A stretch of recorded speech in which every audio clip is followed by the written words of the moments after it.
We all have a face we present to the world. A carefully curated mask, polished and refined by years of trial and error, designed to win the approval of our peers, the love of our families, and the respect of our society. You know this mask well. It is the smile you wear when you are exhausted.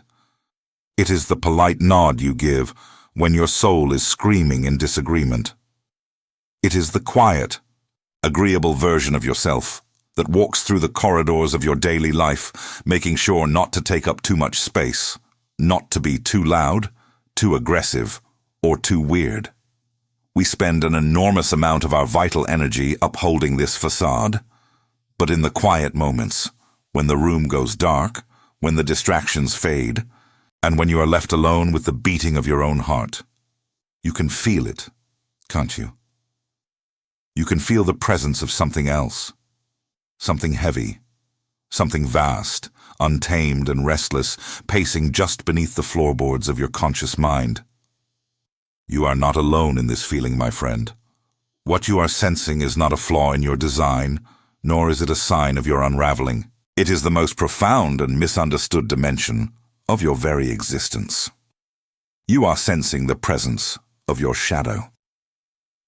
Before we step over the threshold and descend into the hidden corridors of your psyche, I want to invite you to pause. This journey we are undertaking is not for the faint of heart. It requires courage, radical honesty, and a willingness to look at the parts of yourself you have spent a lifetime turning away from.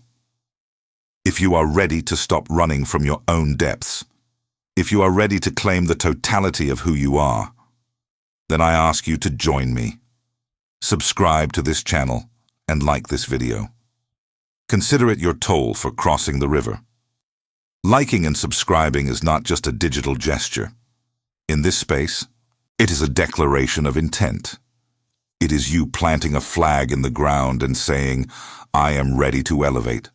I am ready to know myself, even the parts that frighten me. Welcome to the brotherhood. Welcome to the journey inward.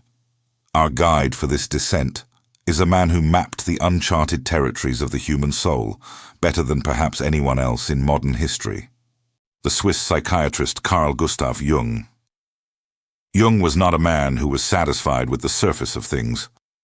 While others in his field were busy trying to categorize human behavior into neat, manageable boxes, Jung was peering into the abyss of myths, dreams, alchemy, and the terrifying, beautiful wilderness of the unconscious mind.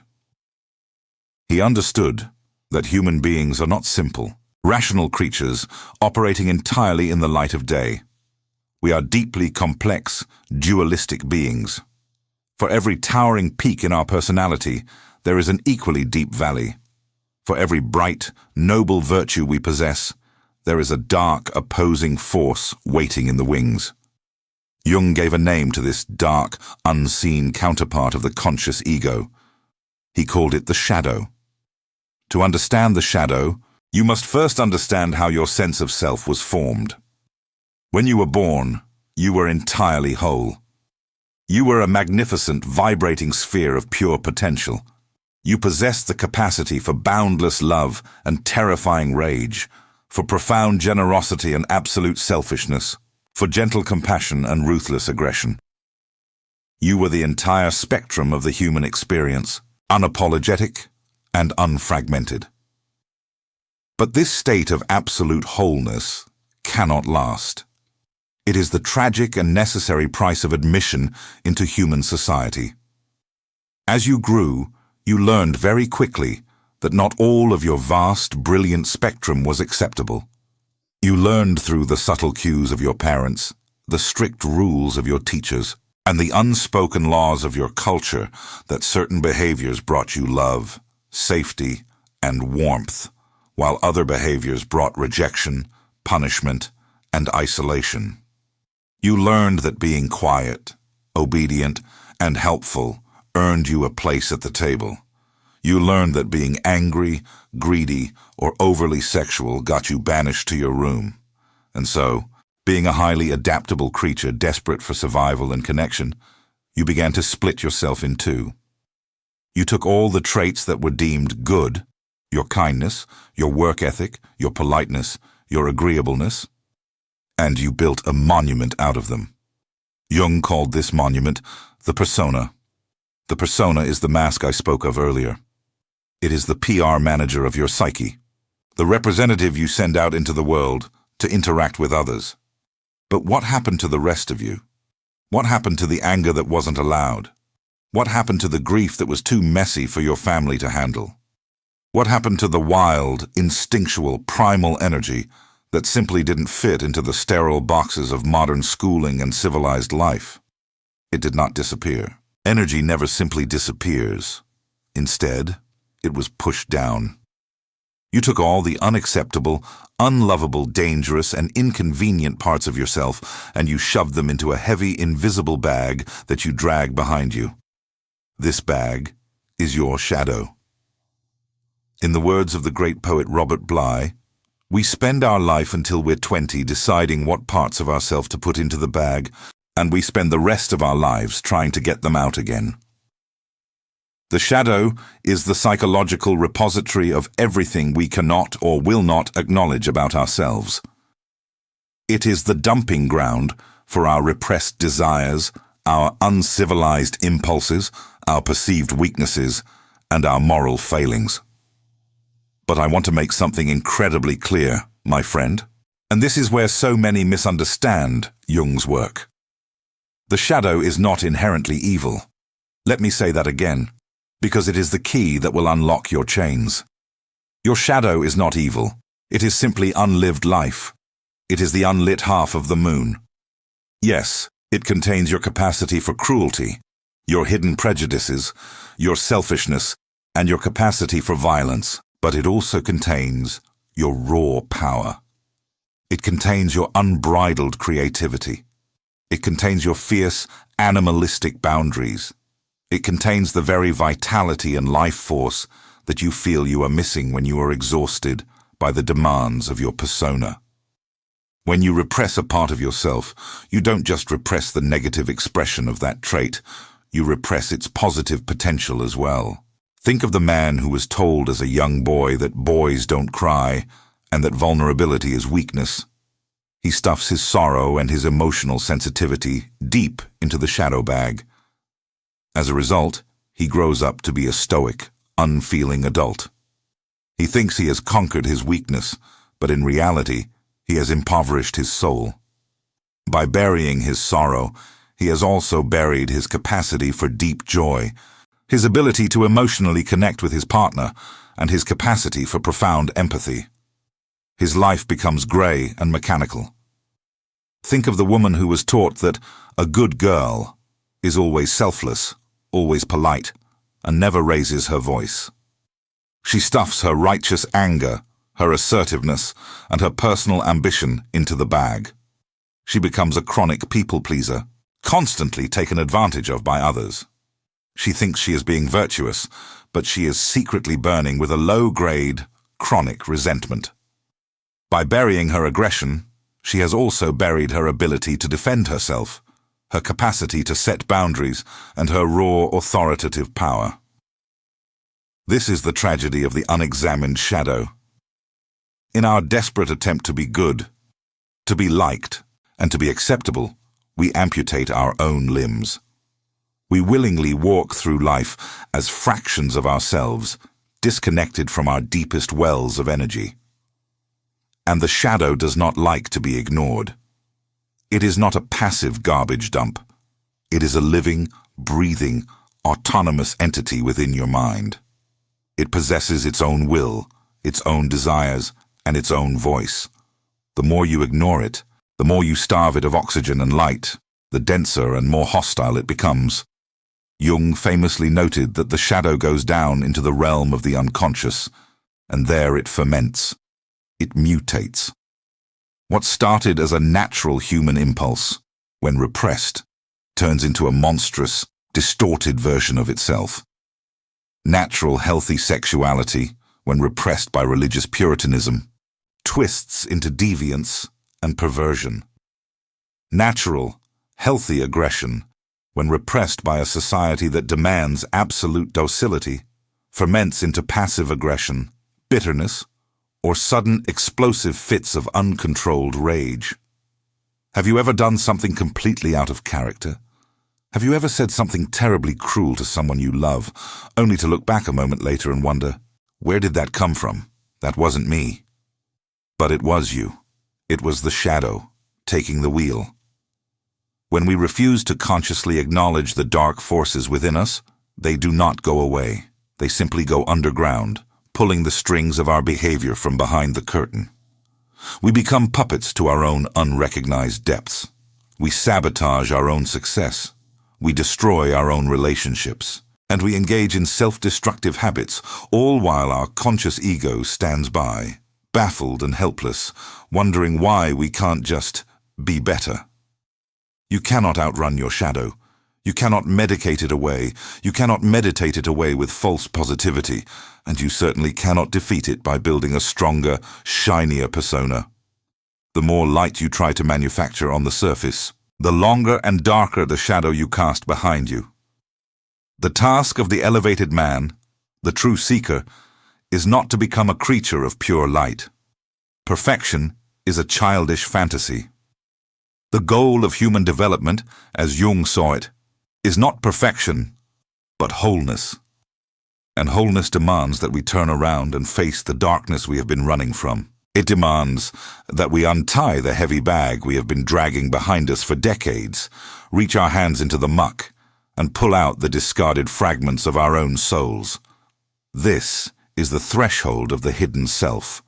You are standing before a dark forest, and the path inward looks terrifying.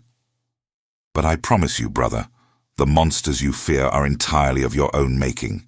They are simply the orphaned parts of yourself, crying out in the dark, waiting for you to come and claim them. They are guarding the treasure of your true power, your authentic voice, and your ultimate freedom. We have established the nature of this hidden realm. We have looked at the architecture of the mask you wear and the heavy bag you drag behind it. But the shadow is clever. If it cannot control you directly, it will trick you into seeing it everywhere else but inside yourself. It will turn the entire world into a mirror, and it will make you hate the reflection. You are now standing at the edge of the abyss. The mask is slipping. The bag is heavy. We are about to step into the mechanism of how this hidden darkness dictates your interactions with the world around you, how it creates your enemies, and how it fuels your most visceral reactions to others. Take a deep breath. Ground yourself in the present moment. The journey has only just begun. Let us step further into the corridors of your own mind. We have spoken of the heavy bag you drag behind you, the repository of the hidden self. But how did this bag get so heavy? How did we learn to dissect our own souls? To understand the shadow, my friend, we must understand the architecture of our darkness. We must examine the precise blueprint of how you were constructed, brick by brick, expectation by expectation, until the house of your personality was built. A house with a pristine, well-lit living room for guests and a dark, heavily bolted basement where the unwanted things are kept. Close your eyes for a moment and journey backward in time. Go back to the very beginning. When you arrived in this world, you were not fragmented. You were a masterpiece of absolute totality. A newborn infant does not possess a shadow because an infant does not possess a persona. A child simply is. When a baby is hungry, it wails with an intensity that demands the absolute attention of the universe. When a child is joyful, it radiates a blinding, unself-conscious light. There is no filter. There is no editing. There is no inner critic whispering that perhaps this display of emotion is inappropriate for the current social setting. You were born as an undivided sphere of pure instinctual energy. You were connected to the divine current of life, expressing the full, untamed spectrum of human nature without an ounce of shame. You were wild, you were beautiful, and you were completely, perfectly whole. But this state of glorious, unedited wholeness is fundamentally incompatible with the structures of human society. And so, the great splintering begins. It does not begin with malice. It begins with the stark reality of survival. When you are a child, your parents, or your primary caregivers, are not just people to you. They are gods. They are the absolute arbiters of your reality.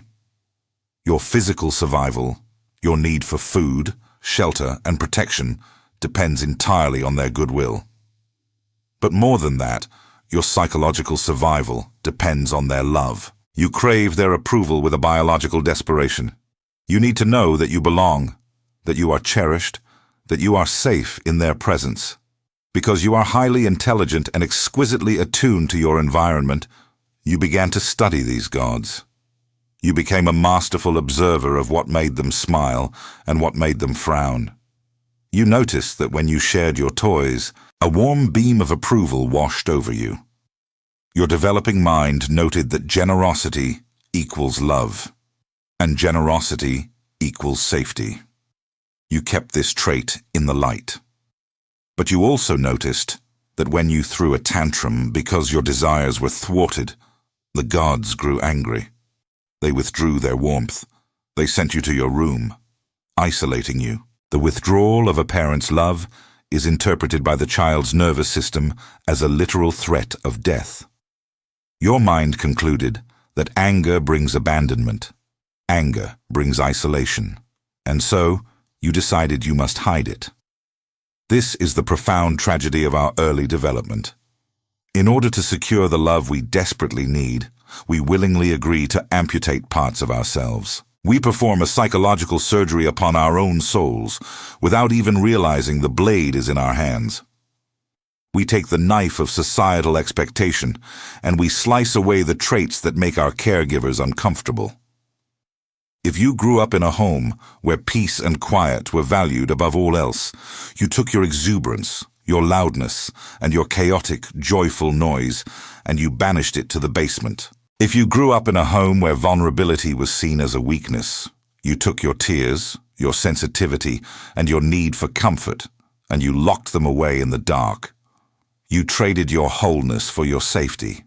And this conditioning did not stop at the front door of your childhood home.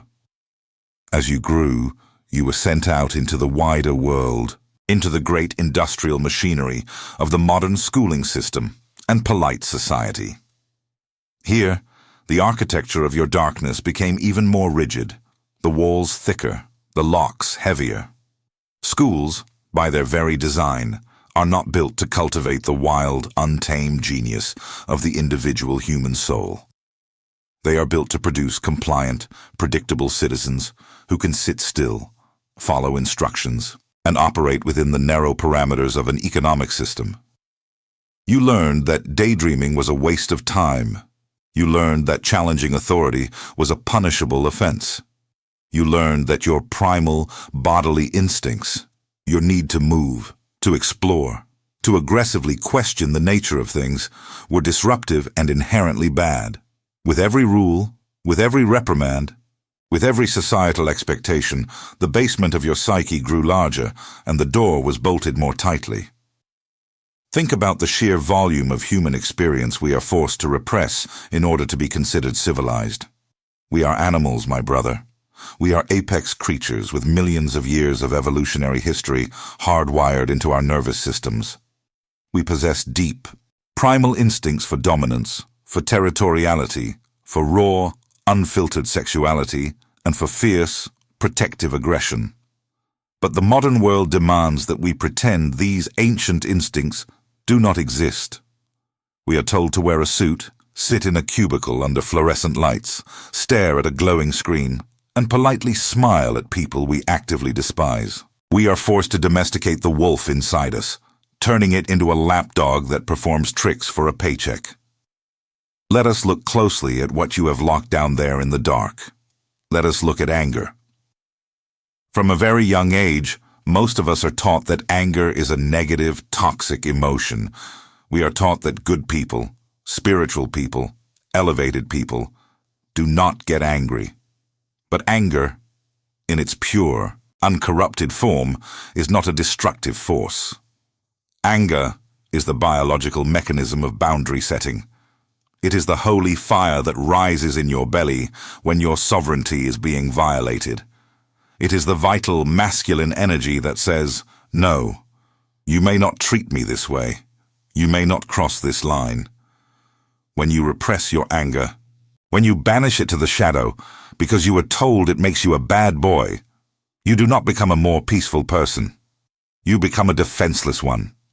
You become a person who cannot stand up for themselves, a person who smiles nervously while their boundaries are casually trampled by others. And remember that repressed anger does not simply evaporate. Energy never dies, it only transforms. Banished from the light of consciousness, your anger turns inward. It becomes a heavy, suffocating blanket of depression. It becomes lethargy. It extinguishes your passion for life, leaving you feeling hollow and unmotivated. Or, even more insidiously, it ferments in the dark, turning into a toxic, passive-aggressive resentment that leaks out in sarcastic comments, subtle manipulations, and a chronic bitterness that poisons your relationships from the inside out. You think you are being a saint by never raising your voice, but your soul is secretly rotting with unexpressed rage. Now, let us turn to your desires. The realm of human sexuality and primal craving is perhaps the most heavily guarded sector of the shadow. Society, religion, and centuries of cultural conditioning have spent thousands of years layering dense, suffocating shame upon the human body and its natural impulses. We are taught to be ashamed of our lust, our fantasies, and our deepest, most radical physical cravings. We sanitize our desires to fit into the acceptable, polite molds of romantic comedies and vanilla expectations. We are told that our animalistic urges are sinful, dirty, or inappropriate. But the shadow side of our sexuality contains a tremendous, awe-inspiring amount of vital, creative energy. The ancients understood this. They knew that sexual energy and life force are one and the same. When we divorce ourselves from our primal desires out of fear or shame, we disconnect from the very life force that fuels not just physical intimacy, but our artistic expression, our entrepreneurial drive, and our magnetic presence in the world. The man who is terrified of his own deep, dark sexual nature becomes rigid, boring, and sterile. He loses his edge. He becomes a safe, predictable, nice guy who wonders why he lacks passion and magnetism. The architecture of our darkness is built on the heavy concrete foundation of this bodily shame, separating us from the most potent fuel source we possess. But here is the most surprising, heartbreaking secret about the shadow, my friend. We do not only repress our dark, socially unacceptable traits, we also repress our greatest light. We repress our raw, blinding power. Why? Because true power is terrifying. To stand fully in your magnitude, to speak with absolute, unshakable authority, to unleash the full force of your genius upon the world, this makes you visible. And to be visible is to be a target. It is much safer to play small. It is much safer to be agreeable, to be ordinary, to blend in with the crowd. When we are young, we quickly learn that shining too brightly often provokes jealousy in others. We learn that being too smart, too talented, or too fiercely confident makes the people around us uncomfortable. And so, out of a desire to fit in, out of a fear of outshining our peers, our siblings, or even our own parents, we take our brilliance, our ruthless ambition, and our magnificent, terrifying power, and we throw it into the basement alongside our rage and our shame. We choose the quiet comfort of mediocrity over the terrifying, isolating responsibility of greatness. We become afraid of our own potential, locking away the very gold that could elevate our lives to mythical proportions. Look at the house you have built. Look at the immense, staggering amount of energy it requires to maintain it. You are the sole, exhausted guard stationed at the door of the basement. 24 hours a day, 7 days a week, your conscious mind must exert a tremendous amount of psychological force to keep that heavy iron door shut. You must constantly monitor your behavior, police your thoughts, and ruthlessly suppress your spontaneous reactions to ensure that nothing from the shadow slips out into the light. Is it any wonder you feel so deeply, bone-achingly exhausted? Is it any wonder that a pervasive, low-grade anxiety hums constantly beneath the surface of your daily life, a vibrating tension in your jaw and your shoulders? You are not tired because you are working too hard at your job. You are not tired because you haven't had enough sleep. You are tired because you are fighting a brutal, unwinnable two-front war. You are battling the demands and pressures of the external world while simultaneously waging a massive, unseen, relentless war against your own nature. It takes a monumental amount of life force to hold yourself back from being who you truly are. But the architecture of the mind is not infinitely resilient. The basement can only hold so much pressure before the structural integrity begins to inevitably fail. The repressed energy of the shadow acts exactly like highly pressurized steam in a sealed boiler. As you age, as the stresses of life compound, as the mask of the persona grows heavier and more suffocating, the cracks begin to show in the walls. The shadow begins to leak. It leaks in your addictions. The sudden, uncontrollable urge to numb yourself with alcohol, with mindless scrolling, with overeating, with meaningless consumption. These are not just bad habits. They are desperate, frantic attempts by your conscious mind to sedate the restless beasts pacing violently in the dark. It leaks in your self-sabotage. When you are finally on the verge of a massive success, when you are finally about to step into the life, the relationship, or the career you have always dreamed of, some invisible force violently pulls the steering wheel, and you wreck it all. You blame bad luck, you blame the economy, or you blame your partner. But it is the shadow. It is the repressed power and the hidden unworthiness rising up from the basement to dismantle the conscious plans of the ego. It leaks in your sudden flashes of irritation, the disproportionate white-hot rage you feel when someone cuts you off in traffic, or the biting, sarcastic comment that slips out of your mouth and deeply wounds someone you love before you can even stop it. We tell ourselves that we are in control.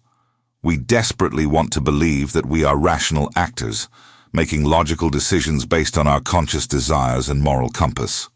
But Carl Jung warned us of the profound arrogance of this belief. He famously said, "Until you make the unconscious conscious, it will direct your life, and you will call it fate." The architecture of your darkness is not a passive storage unit.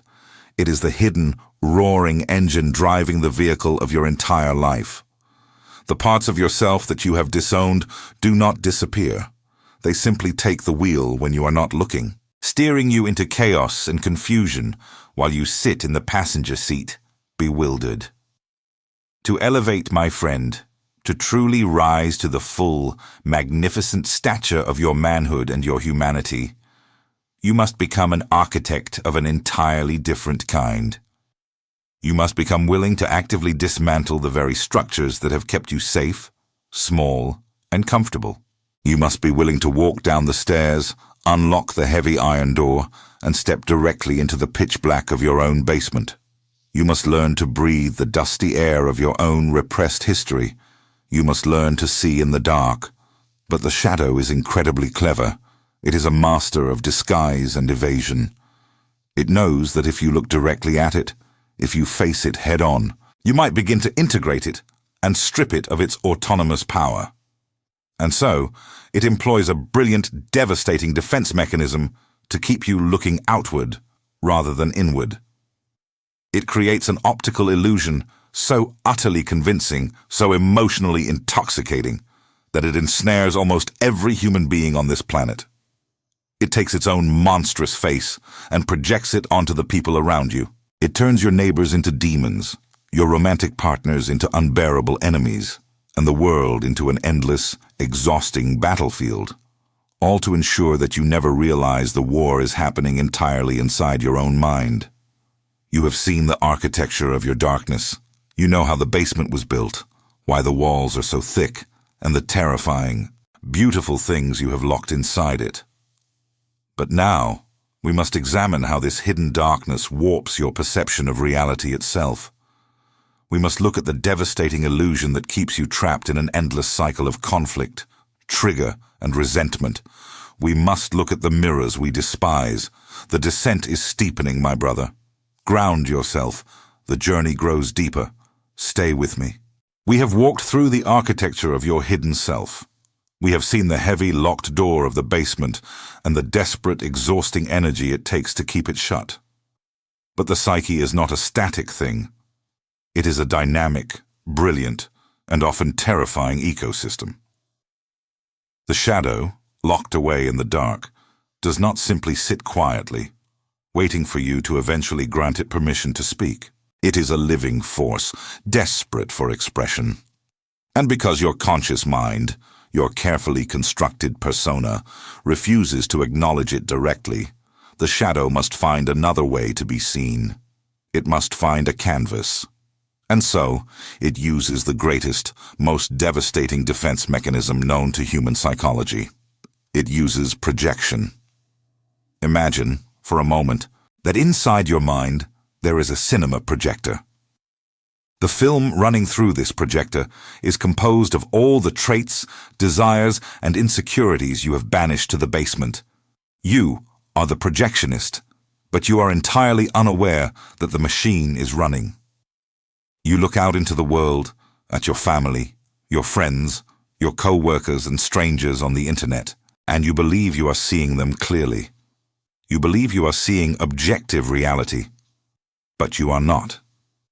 You are looking at a blank screen, and your mind is actively projecting the movie of your own unacknowledged darkness onto the faces of everyone around you. You do not see the world as it is, my friend. You see the world as you are. This is the great illusion of human interaction. When the ego cannot bear the agonizing tension of owning its own perceived flaws, it violently ejects them outward. It points a finger at the neighbor, the politician, the ex-partner, and it says, there is the monster, there is the liar, there is the selfish one. In doing so, the ego achieves a temporary, intoxicating relief. By identifying the evil outside of itself, it gets to maintain its illusion of purity. It gets to remain the hero of its own story, while casting the rest of the world in the role of the villain. But this relief comes at a catastrophic price. It locks you into a permanent state of victimhood and endless warfare. Carl Jung captured this phenomenon with piercing clarity when he said, "Everything that irritates us about others can lead us to an understanding of ourselves." I want you to let that sentence sink into your bones. Everything that irritates you, not just the mild annoyances, but the deep, visceral, blood-boiling triggers. Think of a person in your life who drives you absolutely mad. Think of the specific trait they possess that triggers a physical reaction in your body. The tightening of your chest, the heat rising in your face, the sudden, overwhelming urge to criticize or destroy them. Perhaps it is their arrogance. Perhaps it is their laziness, their profound selfishness, or their desperate need for attention. Why do you care so much? If a trait truly has nothing to do with you, you might notice it, you might even dislike it, but it will not hook you. It will pass through your awareness like a cloud passing across the sky. But when a trait hooks you, when it triggers a disproportionate emotional explosion, it is never about the other person. Never. It is a homing beacon. It is the universe holding up a perfectly polished mirror and forcing you to look at a piece of your own shadow that you have refused to integrate. Let us look closely at these mirrors. Let us examine the reflections we despise. Consider the man who is hyper-independent. He prides himself on never needing anyone, on bearing the weight of the world entirely on his own shoulders. He looks at people who ask for help, people who show emotional vulnerability or neediness, and he feels a deep, rising disgust. He judges them mercilessly. He calls them weak. He calls them pathetic. He genuinely believes his disgust is a sign of his own superiority. But what is truly happening? Beneath the armor of his persona, this man is utterly exhausted. When he was a child, his needs were likely ignored or punished, and so he locked his own human need for comfort, his own inner fragility, deep in the basement. He swore he would never be a burden. Now, when he sees another person freely expressing the very neediness he violently represses within himself, his psyche cannot handle the cognitive dissonance. The weakness he hates in them is actually his own orphaned inner child, crying out for the very comfort he refuses to give himself. He attacks them because he is unconsciously attacking the vulnerable part of his own soul. Consider the intensely moralistic person, the one who is constantly policing the behavior of others, deeply offended by the sexual freedom, the loud exuberance, or the rule-breaking of their peers. They spend their days gossiping, condemning, and vibrating with righteous indignation. They believe they are agents of purity. But in truth, their obsession with the sins of others is a direct measurement of their own repressed desires.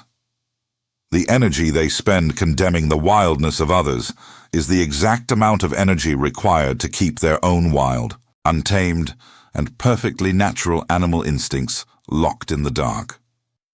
The person who screams the loudest about the immorality of the world is almost always fighting a terrifying, losing battle against the very same impulses within their own shadow. This is why our enemies are so profoundly intimate to us. Have you ever noticed how the people you despise the most seem to occupy a massive amount of real estate in your mind? You argue with them in the shower. You rehearse speeches meant to destroy them while you are driving your car. You are bound to them. You are bound to them because they are carrying a piece of your soul. They are acting out the unlived portions of your own life, and until you reclaim that piece, you will remain handcuffed to them in the dark. And this mechanism does not only operate on an individual level, it scales up, infecting entire societies and nations. When a collective group of people refuses to own its own shadow, its own capacity for greed, cruelty, and violence, it will inevitably find a scapegoat. It will project its collective darkness onto another race, another religion, or another political party. We are the forces of light and progress, the collective ego declares, and they are the forces of darkness and destruction. This is the psychological root of all war, all prejudice, and all systemic cruelty. We slaughter each other, we dehumanize each other, entirely convinced that we are eradicating evil from the world, when in truth, we are simply trying to murder our own reflections in the mirror. But there is another side to this mechanism, my friend, and it is equally devastating. We do not only project our darkness, we also project our light. This is known as the golden projection, and it is perhaps the most tragic way we give away our power, because we are taught to be small, because we are terrified of the staggering responsibility of our own brilliance, our own divinity, and our own raw power. We lock our gold in the basement alongside our demons. But this light, too, demands to be seen. And so, we project it outward onto others. We project it onto celebrities, elevating them to the status of flawless gods, hanging on their every word and worshipping their lives while our own lives gather dust. We project it onto spiritual gurus and self-help figures, handing them the keys to our own internal wisdom, believing they possess a magic secret that we are completely devoid of. And most commonly, we project it in romantic love. When you fall wildly, obsessively in love with someone, in the very beginning, you are rarely seeing the actual human being standing in front of you. You are seeing the projection of your own anima or animus, the divine feminine or masculine within your own soul. You look at them, and you see absolute perfection, absolute beauty, absolute capability. You feel that without them, You are nothing. You have taken the crown of your own sovereignty and placed it on their head. But human beings are not built to carry the weight of your projected godhood. Eventually, the projection must inevitably crack. The person will make a mistake. They will reveal a flaw. They will be human. And when the illusion shatters, we are devastated. We feel betrayed. We accuse them of changing, of deceiving us. You are not the person I thought you were, we cry, and we are right. They never were. They were just a person. The magnificent, flawless deity we fell in love with was simply the reflection of our own magnificent, unclaimed soul projected onto the screen of their face. To take back your golden projections is to realize that the genius you admire in your mentors, the breathtaking beauty you worship in your lovers, and the unshakable power you respect in your leaders are all native to you. You could not recognize these traits in them if you did not already possess the dormant seeds of them within yourself. You must stop making gods out of men and women, and you must begin the terrifying work of stepping into your own godhood. Do you see the grand, cosmic joke of it all? Do you see how the mind keeps you trapped in a hall of mirrors? You spend your life running from your darkness, so it hunts you down in the form of your enemies. You spend your life running from your greatness, so it haunts you in the form of your unreachable idols. Everywhere you look, you are only ever encountering yourself. The world is a perfectly designed, flawlessly executing feedback loop, constantly screaming at you to wake up, to look inward, and to take radical responsibility for the totality of your existence. This is the great pivot, my brother. This is the moment where the boys are separated from the elevated men. The victim looks at the world, sees the conflict, the betrayal, and the annoyance, and asks, "Why is this happening to me?" And the victim demands that the world change to accommodate their comfort. The victim spends their entire life trying to polish the mirrors, trying to force other people to behave differently so that they no longer have to feel triggered. It is a futile, exhausting, and deeply pathetic way to live. You cannot control the world. You cannot dictate the behavior of 8 billion other sleeping souls. But the elevated man, the true seeker, looks at the exact same world, feels the exact same trigger, the exact same burning annoyance, and asks a completely different question. He stops. He takes a breath. He pulls his attention away from the other person, and he asks, "What is this reflecting in me?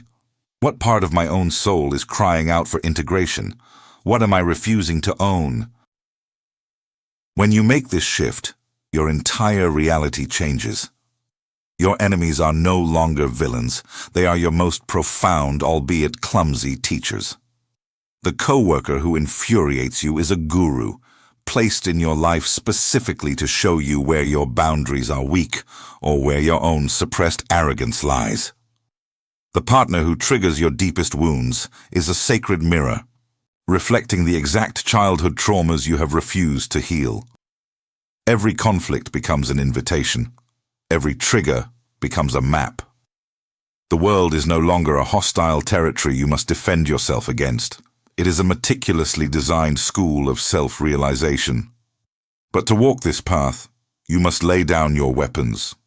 You must surrender the intoxicating, addictive hit of self-righteous anger. You must become willing to be wrong.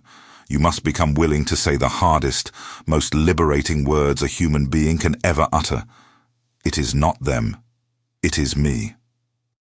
This requires a level of courage that very few people possess. It is much easier to die a self-righteous victim than it is to live as a fully responsible creator. To take back your projections is to swallow a bitter pill. It is to look at the liar and realize you deceive yourself daily.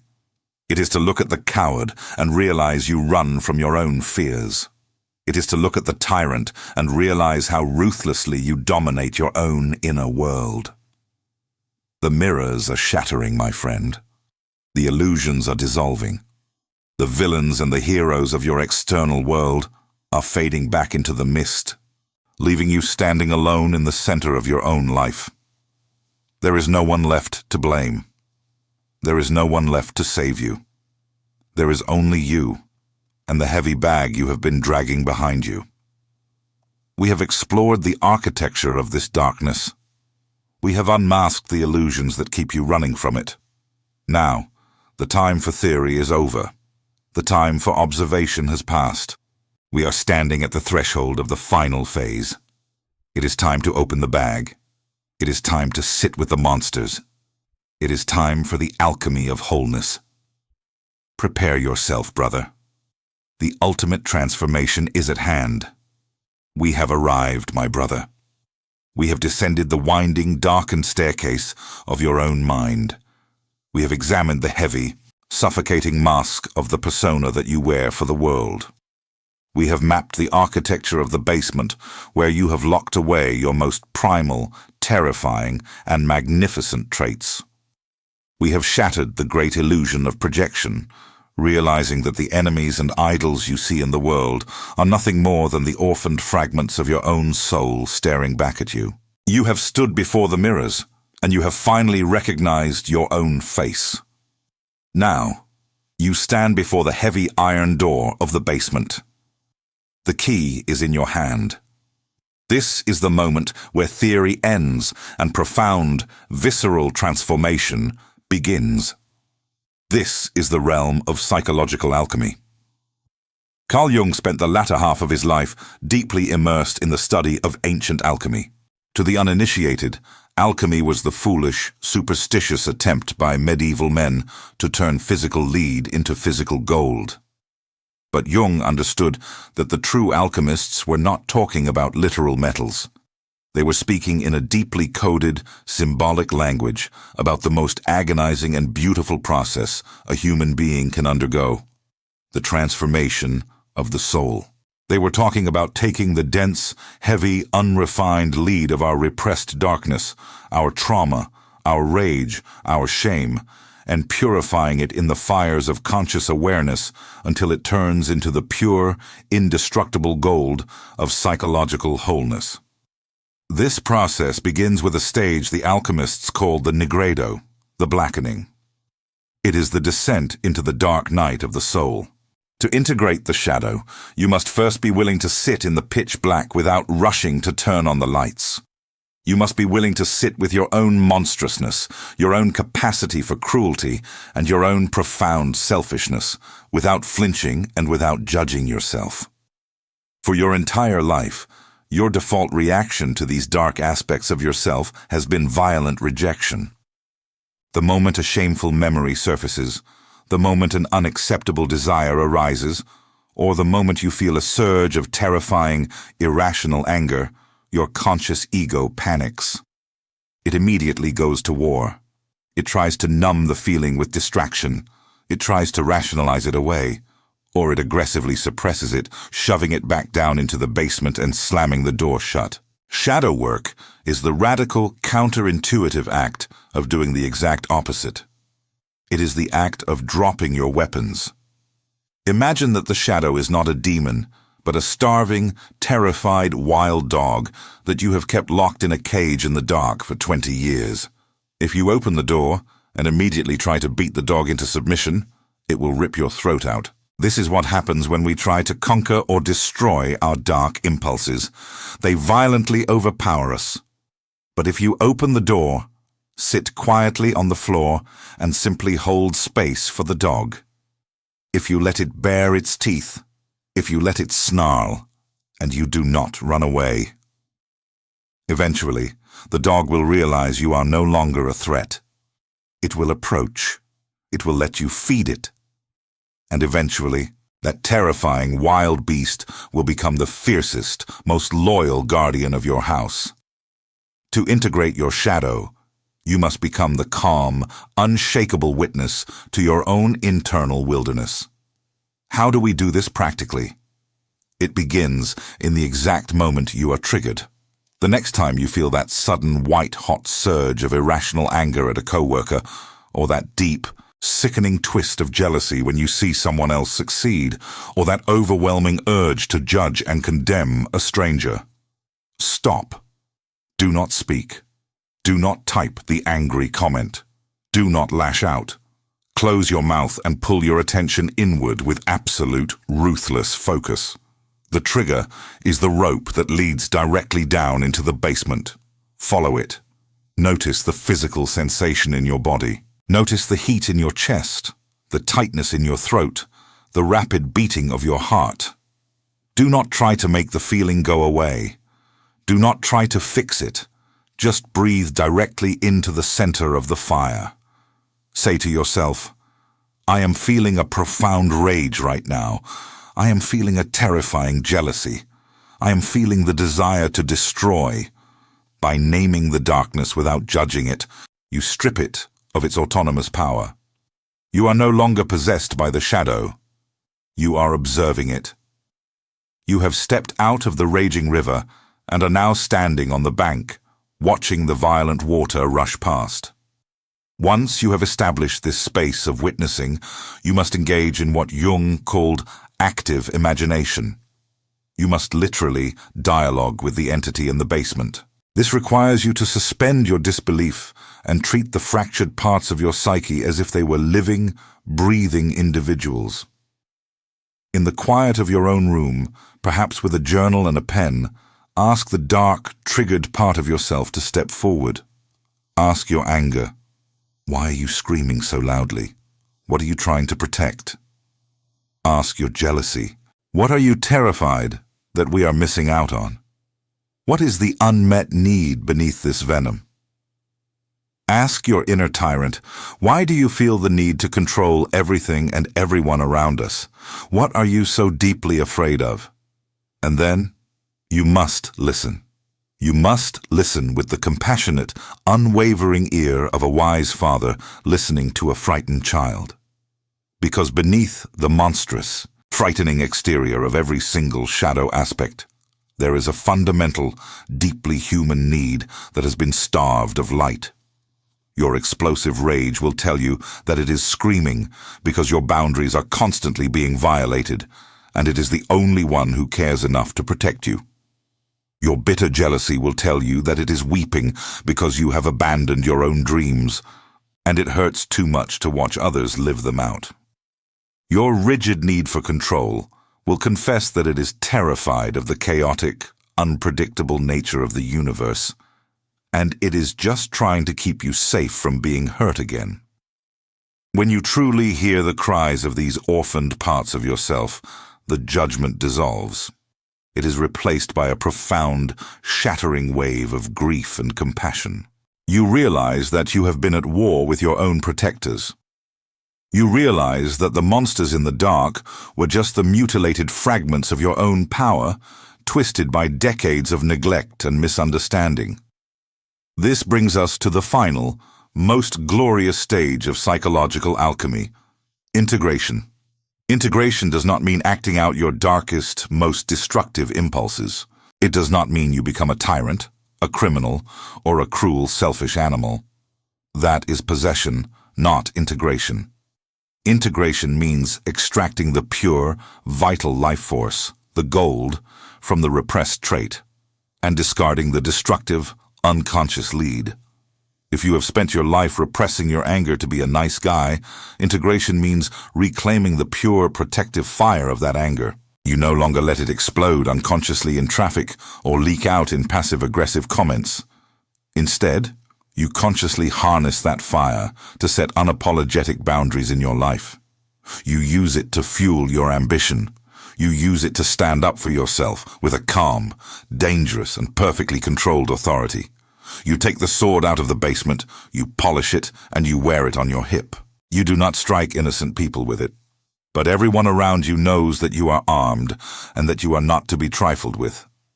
If you have spent your life repressing your primal, instinctual desires because society told you they were dirty, integration means reclaiming the raw, magnetic power of your own body. You shed the paralyzing layers of shame. You reconnect with the deep, grounding rhythm of your physical vitality. You allow that potent energy to fuel your creativity, your presence, and your profound capacity for intimate, uninhibited connection. You stop acting like a sterile, domesticated lapdog, and you reclaim the sovereign, grounded power of the wolf. If you have repressed your own brilliance and greatness because you were terrified of outshining others, integration means taking back your golden projections. It means stepping onto the stage of your own life. It means accepting the terrifying, exhilarating responsibility of being a creator, a leader, and a force of nature. It means looking at the idols you once worshipped and realizing that you possess the exact same divine architecture within your own soul. What happens when a man undergoes this alchemy? What does the integrated man look like? He is a magnificent paradox. He is not good in the weak, fragile, socially compliant sense of the word. A man who is harmless is not a good man. He is simply incapable of doing damage. A truly good man, an integrated man, is a very dangerous man who has his power under absolute, voluntary control. The integrated man has walked through the fires of his own hell and has survived. He knows exactly what he is capable of. He knows his capacity for cruelty, his capacity for deceit, and his capacity for destruction. Because he is intimately acquainted with his own darkness, he is no longer terrified of it in others. He cannot be manipulated by shame, because he has already forgiven himself for his flaws. He cannot be triggered into petty conflicts, because he no longer projects his insecurities onto the world. He looks at the flaws, the failures, and the darkness of humanity with a deep, unshakable compassion, because he knows that he carries the exact same darkness within his own chest. He walks through the world with a heavy, grounded gravity. He no longer needs to perform. He no longer needs to wear the exhausting mask of the persona. He is completely, unapologetically authentic. When he speaks, his voice resonates with the undeniable frequency of truth because it is drawn from the very depths of his being, not from the shallow scripts of societal expectation. He is whole. He is unbroken. He is elevated. This is the ultimate promise of Carl Jung's work, and it is the ultimate promise of this journey we are on together. Wholeness is not a destination you arrive at and then rest. It is a lifelong, dynamic dance. There will always be new layers of the shadow to uncover. There will always be new triggers, new projections, and new monsters lurking in the dark corners of the mind. But you are no longer the frightened, fragmented child running from the basement. You are the alchemist. You have the tools. You have the fire. You know how to turn the lead of your suffering into the gold of your own undeniable power. My brother, I want to thank you for walking into the dark with me. This work is not for the faint of heart. It is the hardest, most agonizing, and most heroic work a human being can ever undertake. The fact that you are here, that you have listened, and that you are willing to face the hidden, terrifying totality of who you are, tells me everything I need to know about your character. You are a seeker. You are a warrior of the spirit. If this journey has resonated with the deepest parts of your soul, if you have felt the heavy doors in your own mind beginning to creak open, then I ask you to solidify your place in this brotherhood. Like this video. Subscribe to The Elevated Within. Let this act be a conscious, deliberate statement to the universe that you are no longer running from your depths. You are claiming your power. You are integrating your shadow. And you are walking the path of true, unshakable wholeness. The fire is lit. The alchemy has begun. Keep your eyes open, my friend, and keep elevating. I will see you in the next one.